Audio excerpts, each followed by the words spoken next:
Ben, c'est la présentation d'un outil construit par la SFET. On a essayé effectivement au moment de cette COP 21 de mettre le pied dans la porte parce que énergie cheval, énergie d'avenir, c'est un concept qu'on véhicule entre nous, mais on a beaucoup de mal à faire entrer ce concept dans la tête, on va dire, des instances dirigeantes. Donc on s'est dit on va profiter de cette COP 21 pour construire cet outil et puis essayer de faire parler de l'énergie cheval. Alors, opération partiellement réussie, puisqu'effectivement, on a obtenu notre label COP 21, donc une forme de reconnaissance des organisateurs de cette fameuse COP 21. Pour autant, la prise en compte de nos attentes n'est pas vraiment au rendez-vous. Donc, publié sur Internet et labellisé, comme je vous le disais, à l'issue de la COP 21, donc ça fait à peu près un an. Vous avez l'adresse et vous faites sur votre moteur de recherche préféré la requête énergie cheval et vous allez tout de suite tomber sur ce site.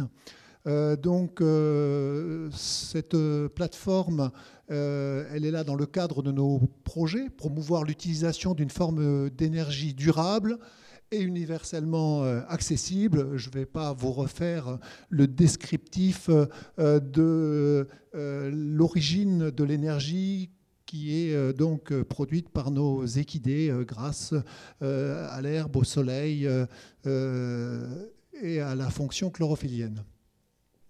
Donc l'objectif, promouvoir une utilisation moderne des équidés dans tous les secteurs où elle apportera une plus-value technique, économique, environnementale ou sociale. Je vous l'ai déjà dit ce matin, notre objectif, la sauvegarde par la valorisation. On vient de voir avec l'exemple des Traits du Nord, sauvegarde par la valorisation. Et pour nous, c'est la seule voie d'avenir pour nos 24 races d'équidés de travail, c'est-à-dire qu'elles doivent retrouver leur place dans le domaine des activités économiques. Sinon, on les retrouvera dans des parcs de vision et ce n'est pas notre objectif. Donc cette plateforme, elle est en libre accès sur Internet. Elle a été traduite en anglais. Elle sera prochainement traduite en espagnol. Et donc, on l'a vu aussi avec nos amis belges qui se sont adossés à l'exemple français. Elle a pour objet de se positionner à l'international ou de positionner la France comme une nation pilote de l'énergie cheval et de promouvoir sur le marché international sa génétique, ses équipements et ses savoir-faire.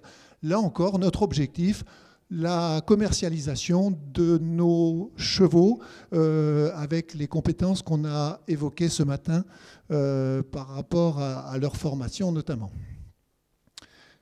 Donc c'est le fruit d'un travail collectif. Pour les décideurs, c'est donc un outil pour les aider dans leur choix. On essaye de proposer effectivement des schémas économiques, des calculs de rentabilité, les études comparatives entre l'énergie thermique, l'énergie électrique. Nous, on n'invente rien en fait. Les études qu'on vient d'évoquer là, avec l'accord des gens qui les produisent, eh bien, on va les mettre en ligne sur cette plateforme. Et l'objectif, c'est d'avoir quelque chose d'aussi exhaustif que possible, de façon à ce que quelqu'un qui est à la recherche, qui est en réflexion autour d'un projet énergie cheval, puisse trouver des clés, des réponses pour pouvoir consolider sa démarche. Donc on a aussi pour objet de proposer un annuaire de professionnels et ça permet aussi de valoriser leurs compétences, leurs expériences. On souhaite s'installer dans le temps comme un outil qui donne la possibilité de vérifier, de valider la faisabilité des projets pour les donneurs d'ordre. Et puis donc on veut contribuer avec différents partenaires. Je pense à la FECTU, on a eu hier l'intervention de Pete, de faire reconnaître en Europe l'énergie cheval comme une énergie renouvelable. Et quand on entend le peu d'intérêt que porte l'ADEME à ce genre de démarche, il y a vraiment du travail à faire. Et voilà, maintenant je vais à distance avec Laetitia derrière, vous faire découvrir ce site. Donc là, on est parti un petit peu à l'envers. Donc voilà. Donc on arrive ici, on est sur la page d'accueil. Donc on vous propose effectivement différentes options.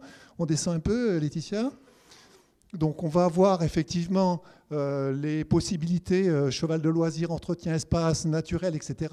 On descend toujours un peu. Je vous le fais bref, parce que l'objectif c'est que vous alliez, vous, sur le site, et puis que vous l'exploriez en fonction de vos besoins, de vos attentes. On continue à descendre encore. Toujours.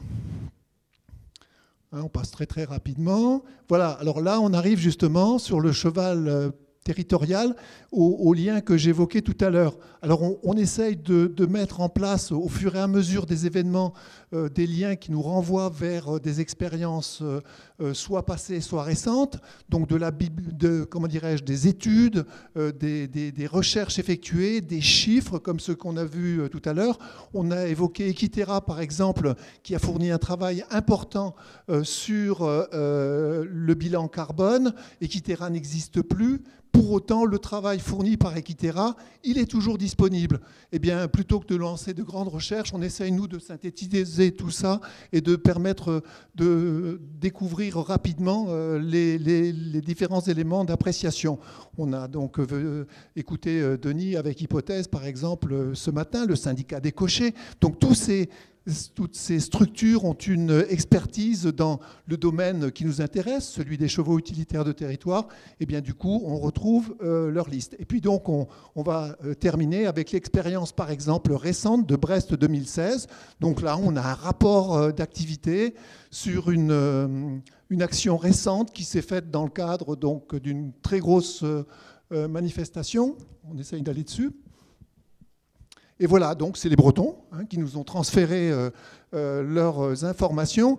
Alors, ce n'est pas juste pour faire beau, parce qu'on va trouver effectivement dans les éléments qui nous ont été fournis par le cheval breton, on descend un petit peu, donc on va trouver effectivement des choses factuelles.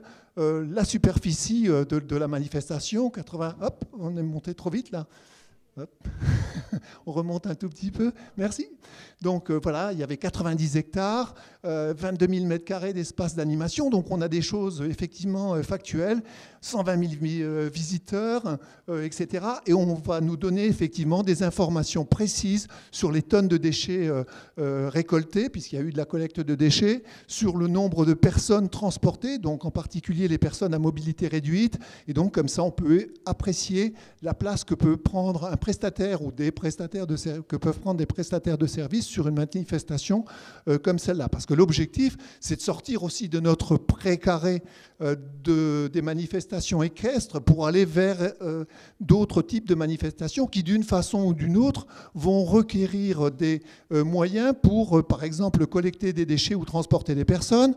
On pourrait imaginer les francopholies de La Rochelle, on peut imaginer des manifestations de moindre importance, mais en tout état de cause, le cheval, il a là une place à jouer. Et du coup, on retombe aussi sur le lien social, on retombe aussi sur, je dirais, la contribution des acteurs comment dirais-je, au bien-être ou au sentiment qu'ils ont autour du cheval. Donc, ils vont être plus soigneux. Les déchets vont être plus facilement déposés dans les sacs. Les rippers, tout d'un coup, redeviennent des hommes avec lesquels on peut causer. Donc, tout ça, effectivement, c'est des expériences que l'on vit à travers les manifestations que l'on peut aujourd'hui, dans lesquelles aujourd'hui le cheval peut trouver sa place en tant que partenaire à différents niveaux. Donc voilà, j'ai fait vite. L'objectif, c'est bien que vous alliez sur ce site pour y découvrir tout ce qu'on a essayé de mettre en place et que vous participiez avec nous, je dirais, à la collecte des informations que les uns et les autres pourront retrouver. Alors, si vous n'y êtes pas, dites-le nous. Si vous avez des expériences à partager, dites-le nous. Et tout ça, on le mettra en ligne avec vous. Alors, timing parfait, 16h45. Eric, merci beaucoup.